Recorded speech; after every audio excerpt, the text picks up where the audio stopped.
If you grew up in the 1950s and you were a girl, there was one class that wasn't optional. One class that everyone said would prepare you for real life. One class that mattered more than algebra or history or science. Home economics. Home SEA, as everyone called it. The class where you learned to be a wife, a homemaker, a woman. Because in the 1950s, that was your destiny, your purpose, your career, and you needed training.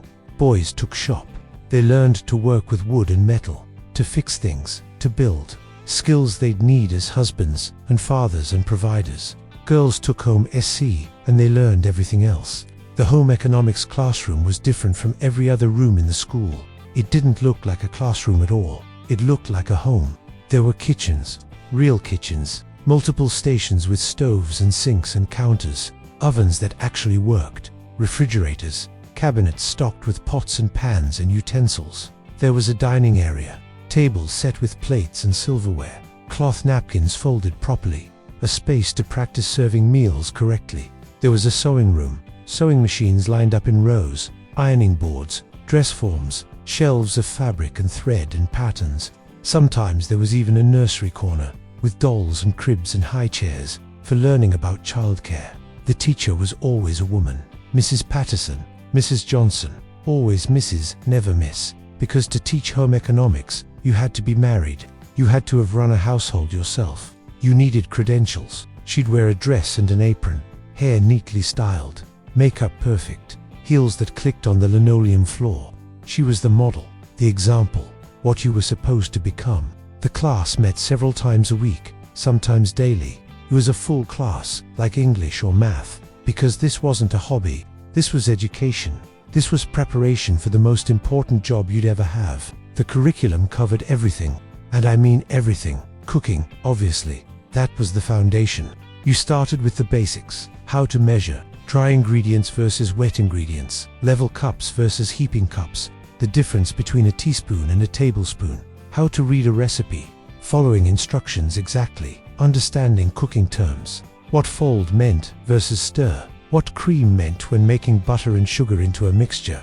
You'd learn about nutrition, the 4 food groups, dairy, meat, fruits and vegetables, breads and cereals, how to plan balanced meals, what your husband and children needed to be healthy.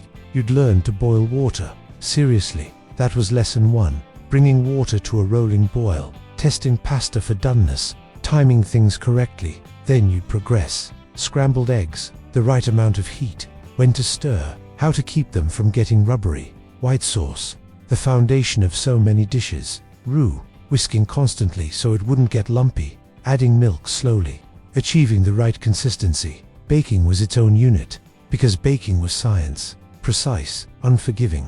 You'd learn about leavening agents, baking powder versus baking soda, what they did, when to use which. You'd make biscuits, cut the shortening into the flour, mix just until combined, not overworking the dough, cutting perfect circles, baking until golden.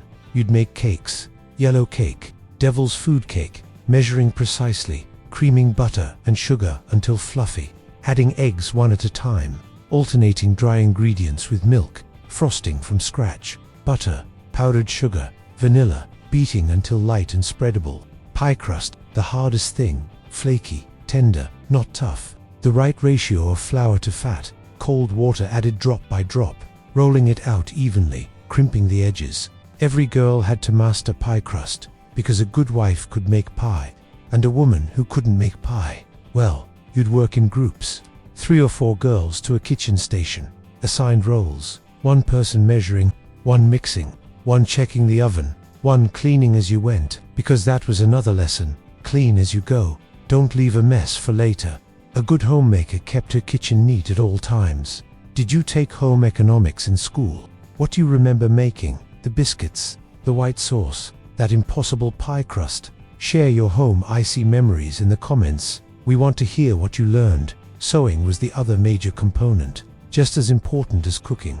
You'd start with hand sewing, threading a needle, different types of stitches, running stitch, back stitch, hemming stitch, buttons, mending tiers. Then you'd graduate to the machine. The sewing machine was intimidating at first, mechanical, powerful, the needle moving up and down so fast. You'd learn to thread it, wind the bobbin, adjust tension, Control speed with the foot pedal. You'd practice on scrapped fabric, sewing straight lines, turning corners, stopping precisely. Then you'd make things, real things. An apron was usually first. Simple, practical. You'd cut the pattern pieces, pin them to the fabric, cut carefully so the seams, add ties, hem the edges, and you'd wear it. Your first handmade garment, proof you could do this. Then a skirt, more complicated, darts, a zipper, a waistband, fitting it to your body, making adjustments. Then a dress, a real dress you could wear to school, choosing the pattern, selecting fabric, matching thread and buttons, following instructions step by step, cutting, pinning, basting, sewing, pressing seams open, finishing edges. And when it was done, when you tried it on and it fit and it looked good, you felt pride. You'd made this with your own hands. The teacher would inspect your work, check the seams, make sure they were straight, even the stitches small and regular, the hem level all around. If it wasn't right, you'd rip it out, do it again, because sloppy work was unacceptable.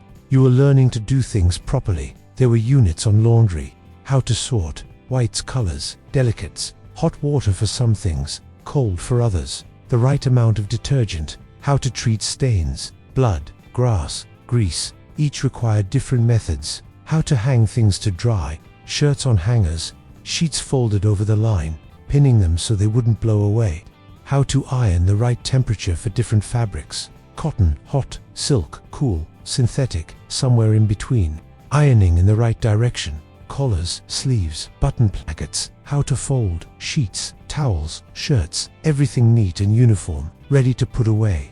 There were units on cleaning, room by room, top to bottom, the right products for different surfaces would glass, tile, chrome, how to make a bed properly, hospital corners, smooth, tight, no wrinkles, how to dust, polish, vacuum, mop. The order mattered. You worked systematically. You didn't just clean what you could see. You cleaned everything.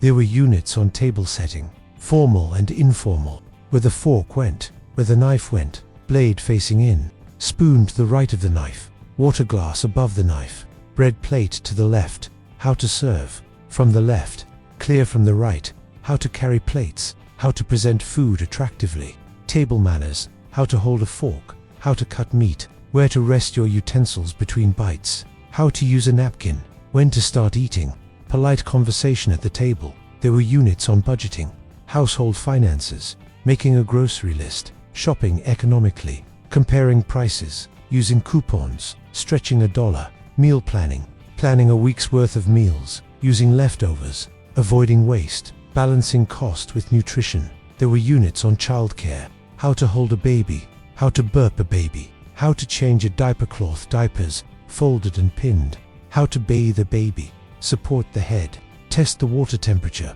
never leave them unattended, how to prepare formula, sterilize bottles, warm them correctly, feed at the right angle. Some schools had you carry around a bag of flour for a week, 5 pounds, the weight of a baby. You had to keep it with you always. Keep it safe, don't drop it, don't forget it. To teach you responsibility. There were units on being a hostess, how to invite guests, how to greet them, how to make them feel welcome, how to serve refreshments, how to make conversation. There were units on personal grooming, how to care for your skin, your hair, your nails, presenting yourself well, looking attractive for your husband. Everything was aimed at one goal, making you a good wife, a good mother, a good homemaker. The philosophy was clear. A man needed a home, a haven, a place of peace and comfort after a hard day's work, and it was your job to create that, to make him happy, to make him proud. You'd be tested. Written tests on nutrition and fabric types and cooking temperatures, practical tests where you'd have to demonstrate skills. Make a white sauce, sew a straight seam, set a table correctly.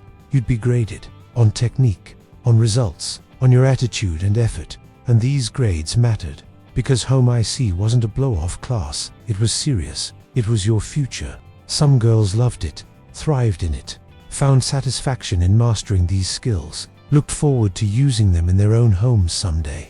Some girls resented it, felt limited, wanted to take chemistry or advanced math instead, wanted to prepare for college, for careers that didn't involve aprons and mixing bowls, but they took it anyway, because it was required, because this was what girls did. if this took you back to kitchen stations, sewing machines, and learning to make the perfect white sauce, subscribe to Yesterday Lives. We're preserving the lessons, skills, and expectations of a Generation 1 home EC class at a time. Looking back now, home economics seems quaint, outdated, maybe even offensive in its assumptions about women's roles. But for the girls who took it in the 1950s, it was real. It was their education, their preparation for the life they were expected to live. And many of those skills were useful, valuable. Cooking, sewing, budgeting, managing a household. These weren't trivial things. The problem wasn't the skills. It was the assumption that these were the only skills girls needed, that this was their only path, their only purpose. But that was the 1950s, and that was home economics. So if you took home SE in the 1950s, you remember the apron you made, the first cake you baked, the pie crust that finally turned out right. You remember the sewing machine, the sound of it, the satisfaction of a straight seam, the dress you made and wore proudly. You remember the teacher, stern but kind, teaching you skills she believed you needed, skills that had served her well. You remember the assumption that this was what you'd do, who you'd be, and maybe you embraced it, or maybe you fought against it, or maybe both, because yesterday never truly disappeared. It just tied on an apron and got to work. And if you close your eyes, you can still smell it. The cake baking, the fabric sizing, the polish on the furniture. And for just a moment, you're back in that classroom, learning, preparing, becoming the woman they said you should be.